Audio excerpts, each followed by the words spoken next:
가슴이 답답해졌을 뿐인데 그게 마지막이 될 줄은 몰랐습니다. 이 말을 남기고 세상을 떠난 분이 계십니다. 심장마비는 그렇게 아무 예고 없이 조용히 찾아옵니다. 특히 혼자 있을 때 그 순간 어떻게 대처하느냐에 따라 생사가 갈릴 수 있습니다. 안녕하세요. 저는 심장내과 전문의 이민혁입니다. 올해로 78세. 50년 넘게 환자들의 심장을 돌보며 살아왔습니다. 오늘은 그 오랜 경험 속에서 제가 절실히 느낀 한 가지 진실을 말씀드리려 합니다. 심장마비는 예고 없이 오지만 준비된 사람은 살 수 있습니다. 이 영상은 단순한 건강정보 영상이 아닙니다. 누군가의 생명을 바꿀 수 있는 생존 지침서입니다. 어렵거나 복잡한 의학 용어는 쓰지 않겠습니다. 누구나 쉽게 이해하고 따라할 수 있도록 단계별로 하나하나 알려드리겠습니다. 혹시 이런 생각 해보신 적 있으신가요? 나는 심장이 튼튼하니까 괜찮아. 설마 내가 그런 일을 겪겠어? 가슴이 답답하면 그냥 소화가 안 된 거겠지. 그런 생각들이 골든타임을 허비하게 만들고 돌이킬 수 없는 결과를 낳습니다. 하지만 심장마비의 70%는 증상이 시작되고도 10분 이상의 여유가 있습니다. 그 10분 동안 무엇을 어떻게 하느냐가 생사를 가릅니다. 오늘 이 영상에서는 혼자 있을 때 심장마비가 왔을 경우 어떤 순서로 어떻게 행동해야 생존할 수 있는지 가장 현실적이고 과학적인 방법들을 말씀드리겠습니다. 지금 이 영상을 끝까지 보신다면 언젠가 여러분이나 사랑하는 가족의 생명을 직접 구할 수 있습니다. 영상의 마지막에는 모든 스마트폰에 꼭 설정해야 할 응급 생존 기능도 알려드릴 예정이니 절대 중간에 멈추지 마시고 끝까지 집중해 주시기 바랍니다. 그리고 한 가지 부탁드립니다. 이 영상이 도움이 되셨다면 지금 구독과 좋아요, 알림 설정을 꼭 눌러주세요. 그 한 번의 클릭이 소중한 건강 정보를 계속 받아보는 길이 될 뿐만 아니라 주변 어르신들과 가족에게도 큰 도움이 될 수 있습니다. 이제부터 생명을 지키는 7단계 실전 행동법을 하나씩 시작해 보겠습니다. 첫 번째 단계는 멈추는 것입니다. 이게 왜 가장 중요한지 자세히 알려드리겠습니다. 심장마비는 갑자기 쓰러지고 끝나는 병이라고 생각하는 분들이 많습니다. 하지만 실제로는 그렇지 않습니다. 대부분의 심장마비는 몸이 보내는 신호가 먼저 찾아옵니다. 문제는 그 신호를 무시하거나 별일 아니겠지 하며 넘어가다 시간을 잃는 것입니다. 심장마비는 단 몇 분 만에 생명을 위협하지만 반대로 말하면 몇 분만 잘 버티면 살아날 수 있는 병이기도 합니다. 심장 전문의들이 말하는 골든타임, 그 시간은 보통 10분 이상입니다. 심장혈관이 막히더라도 그 시간 동안은 부분적인 혈류가 남아있기 때문에 적절히 대처하면 생존 확률이 크게 올라갑니다. 하지만 그 10분 동안 아무 행동도 하지 않는다면 심장은 점점 약해지고 산소는 줄어들며 뇌로 가는 혈류가 끊기고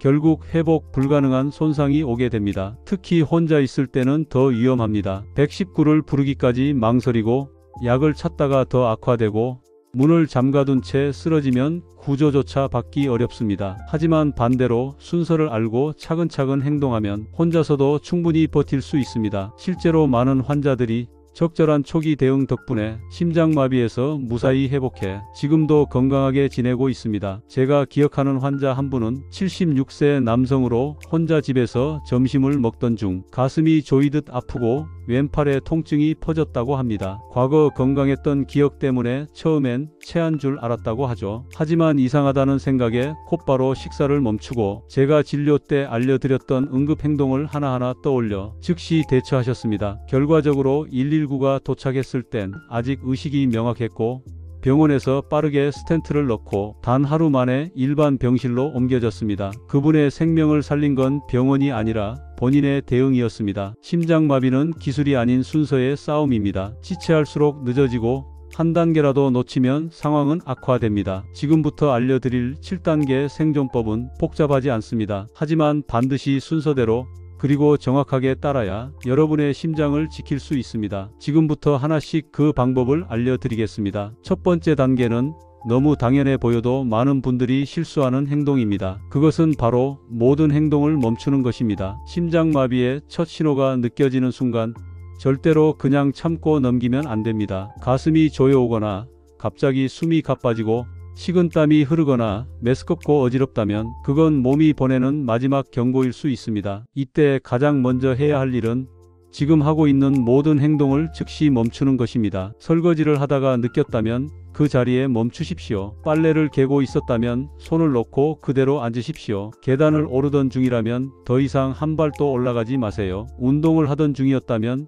무조건 중단하십시오. 왜일까요? 심장은 우리 몸의 엔진, 즉 펌프입니다. 이미 이상이 생긴 심장을 계속 움직이며 혹사시키면 그 자체로 상태가 급격히 악화될 수 있습니다. 특히 시니어분들 중에는 이 정도는 참을 수 있다. 몸을 좀 움직이면 괜찮아지겠지. 이렇게 생각하며 일단 참고 보려는 경우가 많습니다. 하지만 심장은 참고 기다려주지 않습니다. 증상이 느껴졌다는 것은 이미 심장 근육에 산소 공급이 불안정해졌다는 신호입니다. 제가 진료했던 한 환자분의 이야기를 드리겠습니다. 올해 70세이신 분이셨고 혼자 집에서 간단한 청소를 하던 중 왼쪽 어깨부터 목덜미까지 묘한 불쾌감이 퍼졌다고 하셨습니다. 처음에는 자세가 나빠서 뻐근한가 보다 싶어 스트레칭을 하셨답니다. 하지만 잠시 후 이마에 식은땀이 흐르기 시작하고 답답함이 심해져 그제야 이상함을 느끼셨습니다. 다행히 이분은 예전에 건강강좌에서 들었던 내용이 떠올라 즉시 움직임을 멈추고 바닥에 앉아 심호흡을 하셨습니다. 그 선택이 생명을 지켰습니다. 병원에 도착했을 때는 이미 심장혈관이 90% 가까이 막혀 있었지만 초기 대처가 빠른 덕분에 큰 후유증 없이 회복하실 수 있었습니다. 심장마비는 체력의 문제가 아닙니다. 참을성이 오히려 해가 되는 병입니다. 좀 괜찮아지면이라는 생각은 지금 이 순간 버려야 할 생각입니다. 멈추는 순간이 곧 살기 위한 출발점입니다. 몸이 보내는 신호를 무시하지 마세요. 작은 이상이라도 느껴졌다면 일단 모든 것을 멈추고 몸을 안정된 자세로 바꾸는 것이 가장 첫 번째이자 가장 중요한 응급 대응입니다. 자, 이제 심장을 무리하게 하지 않도록 멈췄다면 그 다음으로 중요한 조치가 있습니다. 약을 복용 중이시라면 그 약이 생명을 잇는 다리가 될 수 있습니다. 몸을 멈췄다면 이제는 그동안 복용해 온 심장약이 있다면 그것을 바로 활용해야 할 때입니다. 특히 협심증이나 심부전,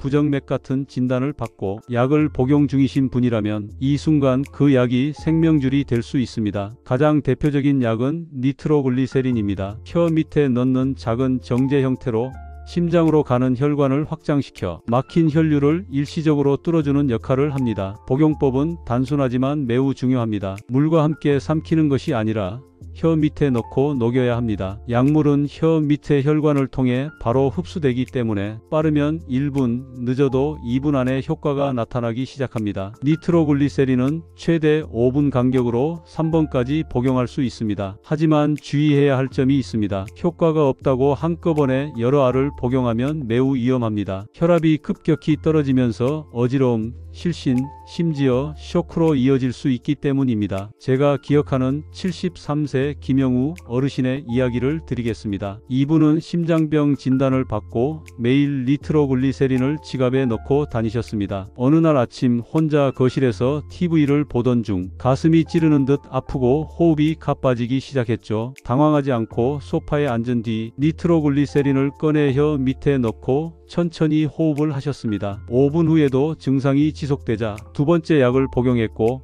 그 후 상태가 조금 나아진 틈을 타 119에 전화를 하셨습니다. 병원에 도착한 시점에서도 의식이 뚜렷하고 혈압도 안정돼 있었습니다. 복용법을 정확히 알고 실천한 것, 그게 생명과 후유증을 가른 셈입니다. 또 한 가지, 아스피린을 복용 중이신 분이라면 이때도 활용할 수 있습니다. 심장마비의 많은 경우 혈관 속에서 혈전이 형성되어 피가 흐르지 못하는 것이 원인이기 때문입니다. 아스피린은 혈전 형성을 억제하는 작용을 하므로 이 상황에서 씹어서 복용하는 것이 효과적입니다. 씹을수록 빠르게 흡수되고 응급실 도착 전까지 혈류 유지에 도움이 될 수 있습니다. 단 이 역시 반드시 조심해야 할 부분이 있습니다. 위궤양이 있거나 아스피린에 알레르기가 있는 분은 복용하시면 안 됩니다. 그리고 무엇보다 중요한 건 남의 약을 절대 복용하지 마십시오. 같은 심장약이라 해도 용량, 약물의 종류, 부작용은 모두 다릅니다. 특히 가족이 먹던 약, 친구가 준 약을 그 자리에서 복용하는 건 오히려 상황을 악화시킬 수 있습니다. 기억하십시오. 약은 어디까지나 시간을 버는 응급 대응 수단일 뿐입니다. 이 약을 복용했다고 해서 안심하시면 안 됩니다. 이제 해야 할 일은 더욱 분명해졌습니다. 바로 119에 연락하는 것입니다. 심장약을 복용하셨다면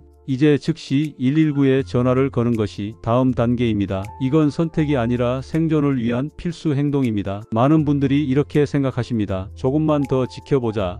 혹시 그냥 체한 걸 수도 있으니까. 하지만 심장마비는 지켜보는 사이에 생명을 위협하는 병으로 바뀝니다. 이런 망설임이 골든타임을 낭비하게 만들고 그 몇 분의 지연이 심장 근육을 돌이킬 수 없게 만들 수 있습니다. 기억해 두십시오. 심장혈관이 막힌 후 90분 이내에 뚫지 못하면 심장 근육이 죽기 시작합니다. 그 손상은 다시 되돌릴 수 없습니다. 따라서 약을 복용한 직후 통증이 사라지지 않는다면 바로 신고하셔야 합니다. 설령 증상이 조금 줄어든 것 같더라도 전화를 거는 것이 최선의 선택입니다. 그렇다면 119에 전화를 했을 때 무엇을 어떤 순서로 말해야 할까요? 핵심은 단순합니다. 현재 상황, 증상, 위치 이 세 가지만 정확하게 전달하면 됩니다. 예를 들어 이렇게 말합니다. 혼자 있는데 가슴이 꽉 조이고 숨이 찹니다. 심장 문제 같습니다. 서울시 땡땡구 땡땡동 땡땡번지 3층입니다. 이렇게 짧고 정확하게 핵심을 말하는 것이 가장 중요합니다. 괜히 증상을 장황하게 설명하거나 지나치게 겁먹은 목소리로 당황하게 말하면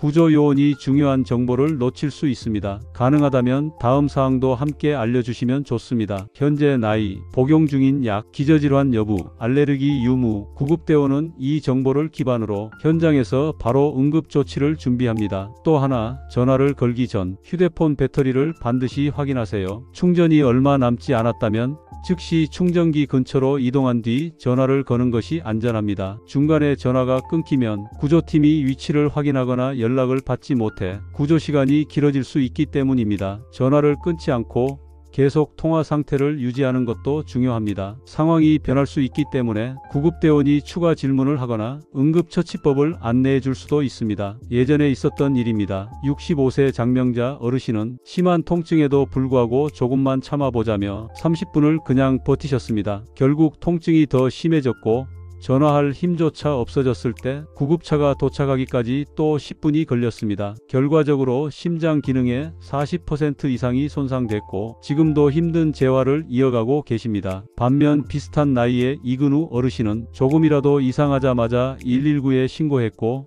도착한 구급대원이 심전도 검사까지 하며 즉시 병원으로 이송했습니다. 그분은 일주일 만에 일상생활로 복귀하셨습니다. 두 사례의 차이는 전화 한 통을 빨리 했느냐 아니냐였습니다. 이제 119 신고까지 하셨다면 이제 한 가지 더 해야 할 일이 남았습니다. 바로 구조대가 도착할 수 있도록 문을 열어두는 것입니다. 119에 전화를 하셨다면 이제 다음으로 가장 중요한 일은 현관문을 여는 일입니다. 이 단계를 놓치는 경우가 정말 많습니다. 심장마비 상황에서는 언제든지 의식을 잃을 수 있기 때문에 구급대원이 문 앞까지 왔더라도 안에 들어오지 못하는 일이 생길 수 있습니다. 심지어 문이 잠겨 있어서 결국 구조 요청자가 스스로 문을 열지 못해 소중한 골든타임이 허무하게 지나가 버리는 일도 많습니다. 문을 열 수 없는 상황이라면 구급대원들은 관리사무소를 찾고 경비원을 부르고 경우에 따라서는 도구를 이용해 문을 강제로 열어야 합니다. 이 과정에서 5분, 10분 혹은 그 이상이 지체될 수 있습니다. 하지만 단 한 가지 행동, 지금 내가 문을 열어두는 것만으로 그 모든 시간을 줄일 수 있습니다. 기억하십시오. 심정지 상황에서 1분의 지연은 생존율을 10% 낮춥니다. 현관문 하나가 생명을 살릴 수 있는 문이 되는 순간입니다. 실제 사례를 하나 말씀드리겠습니다. 71세 배영자 어르신은 가슴 통증이 심해져 119에 신고한 뒤 혹시 내가 기절하면 어쩌지? 라는 생각에 현관문과 대문을 열어두고 소파에 앉으셨습니다. 3분 뒤 통증이 심해지며 의식을 잃었고 곧바로 구급대원이 도착했는데 다행히 문이 열려 있어 단 20초 만에 집 안으로 진입해 심폐소생술을 시작할 수 있었습니다. 만약 그 문이 잠겨 있었더라면 과연 같은 결과가 나왔을까요? 혼자 사시는 분이라면 더더욱 2단계를 기억해 두셔야 합니다. 그리고 한 가지 더 말씀드립니다. 애완동물이 있는 경우 가능하다면 문을 열기 전 다른 방에 격리해 두는 것이 좋습니다. 강아지나 고양이가 낯선 구조대원을 보고 짖거나 달려들면 응급처치를 방해할 수 있습니다. 또한 구급대원이 들것이나 응급장비를 가지고 들어와야 하기 때문에 대문과 현관문 모두 넓게 열어두는 것이 좋습니다. 혹시 문을 열고 나면 도둑이 들까 걱정된다고요? 지금은 그런 걱정보다 내 생명을 구조대가 1초라도 빨리 만날 수 있게 만드는 것이 우선입니다. 더불어 평소를 위한 준비도 중요합니다. 혼자 사시는 어르신이라면 스마트 도어락 설치를 고려해 보세요. 지문,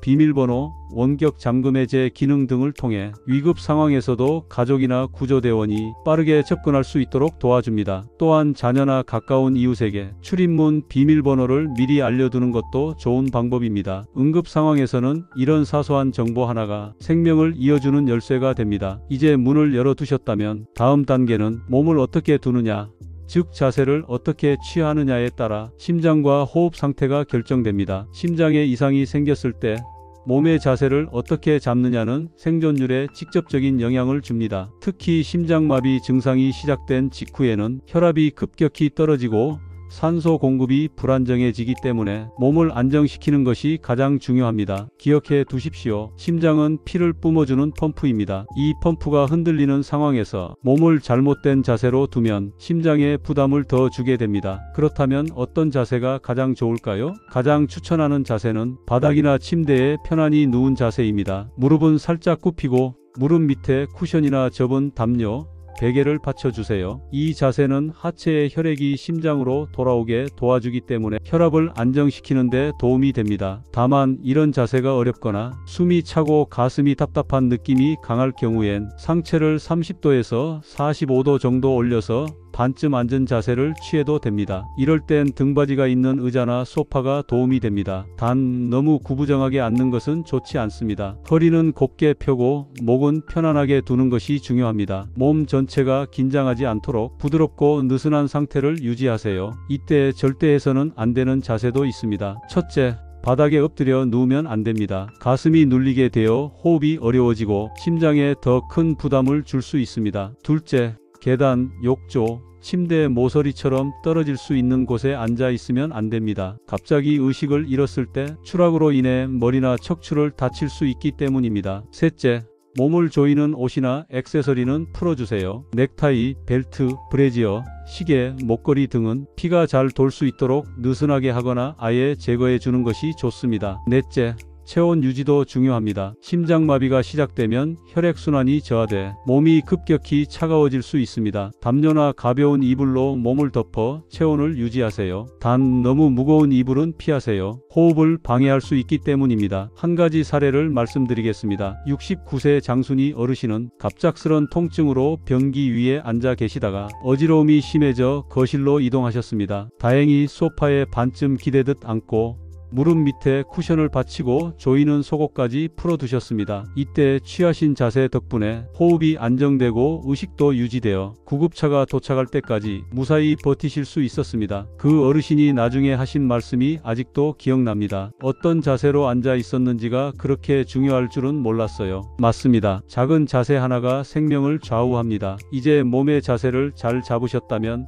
다음 단계는 혼자가 아닐 수 있도록 만드는 것, 즉 가족이나 이웃에게 연락하는 일입니다. 심장마비가 왔을 때 가장 무서운 상황은 몸이 아픈 것보다 그 순간을 혼자 견뎌야 한다는 현실입니다. 119에 신고하고 약을 복용하고 몸을 눕히고 문을 열었다 해도 의식을 잃는 순간부터는 누군가의 도움이 절실히 필요해집니다. 그래서 다음 단계는 반드시 누군가에게 연락하는 것입니다. 가능하다면 가족에게 먼저 전화하세요. 그게 자녀든 배우자든 형제든 상관없습니다. 핵심은 한마디입니다. 가슴이 아파서 119를 불렀어. 빨리 와줘. 이 정도면 충분합니다. 상세한 설명은 나중에 해도 늦지 않습니다. 지금은 빨리 오도록 요청하는 것이 전부입니다. 하지만 현실적으로 자녀가 멀리 있거나 바로 연락이 닿지 않을 수도 있습니다. 그럴 땐 주저 말고 이웃에게 연락하세요. 요즘은 혼자 사시는 어르신들이 많습니다. 그럴수록 평소에 안부를 주고받던 이웃 한 명이 생명을 구하는 존재가 될 수 있습니다. 제가 진료했던 한 사례가 떠오릅니다. 74세 김해동 어르신은 부인이 고향에 다녀오는 동안 혼자 계시다가 심장 통증을 느끼셨습니다. 119에 신고하고 약을 복용하고 문도 열어두셨지만 그 다음 순간 너무 두렵고 불안했다고 하셨습니다. 그때 평소 친하게 지내던 아래층 아주머니에게 단 한 통의 전화를 하셨습니다. 아주머니는 2분 만에 올라오셨고 구급대원이 도착할 때까지 옆에서 손을 잡아주셨습니다. 그 어르신이 병원에서 제게 하신 말씀입니다. 혼자가 아니라는 그 사실만으로 마음이 놓였어요. 그게 제 심장을 살렸습니다. 무엇보다 중요한 건 전화는 길게 하지 마시고 짧고 정확하게 하십시오. 심장마비 상황에서는 말 몇 마디조차 체력 소모가 큽니다. 한두 명이면 충분합니다. 너무 많은 사람에게 연락하다 정작 필요한 대처가 늦어질 수 있습니다. 그리고 한 가지 더, 평소에 응급 연락망을 정리해 두는 것, 이건 정말 중요한 준비입니다. 스마트폰 연락처에 우리 아들, 큰딸, 이웃 김씨 이렇게 저장만 해두는 것이 아니라 긴급 연락처로 등록해두면 응급 상황에서 구조대가 바로 연락할 수 있습니다. 또한 냉장고 문이나 현관 근처에 비상 연락처를 적은 종이를 붙여두는 것도 좋은 방법입니다. 글씨는 크고 선명하게 이름, 전화번호, 관계를 적어두세요. 구조대원이 문을 열고 들어왔을 때 가장 먼저 확인할 수 있는 장소가 그곳입니다. 특히 혼자 사시는 분이라면 이 준비 하나가 단 한 통의 전화보다 더 빠른 구조를 가능하게 만듭니다. 자, 이제 주변에 누군가가 함께 있게 되었고 몸은 눕혀졌으며 약도 복용했고 119도 도착 중입니다. 이제 남은 건 단 하나. 그 시간이 지나갈 때까지 내 호흡을 지켜내는 것입니다. 자, 이제 심장마비 상황에서 생명을 지키는 행동법을 모두 익히셨습니다. 하지만 무엇보다 중요한 것은 심장마비 자체를 예방하는 평소의 생활 습관입니다. 예방이야말로 가장 강력한 치료법입니다. 심장 건강을 위협하는 대표적인 위험인자, 고혈압, 당뇨, 고지혈증을 철저히 관리하는 것이 기본입니다. 이 질환들이 심장혈관에 쌓이는 손상을 촉진하기 때문입니다. 또한 금연은 심장 건강에 가장 강력한 방패막입니다. 담배 속 유해물질은 혈관을 수축시키고 혈압을 높이며 혈전 형성 위험도 증가시킵니다. 하루라도 빨리 끊는 것이 심장을 살리는 길입니다. 규칙적인 운동도 빼놓을 수 없습니다. 무리하지 않고 매일 30분 정도 빠르게 걷기나 가벼운 체조를 꾸준히 해 보십시오. 운동은 혈관을 건강하게 만들고 혈압과 혈당을 안정시키는 데 큰 도움이 됩니다. 마지막으로 정기적인 건강검진을 통해 혈압, 혈당, 콜레스테롤 수치를 체크하고 이상 징후를 조기에 발견해 관리하는 습관을 들이십시오. 제가 평소 자주 하는 말이 있습니다. 심장은 하루에 약 10만 번을 뛴다. 그 10만 번의 뛴 횟수를 지키는 것은 결국 평소 우리가 어떻게 살아가느냐에 달려있다. 하루하루 쌓이는 습관이 결국 평생의 심장 건강을 결정합니다. 이제 오늘 영상 내용을 간단히 정리해 드리겠습니다. 1. 심장마비는 갑작스럽게 오지만 골든타임 10분을 잘 활용하면 충분히 대응할 수 있습니다. 2. 첫 번째는 몸을 멈추고 무리하지 않는 것입니다. 3. 심장약을 복용 중이라면 정확한 방법으로 약을 사용하세요. 4.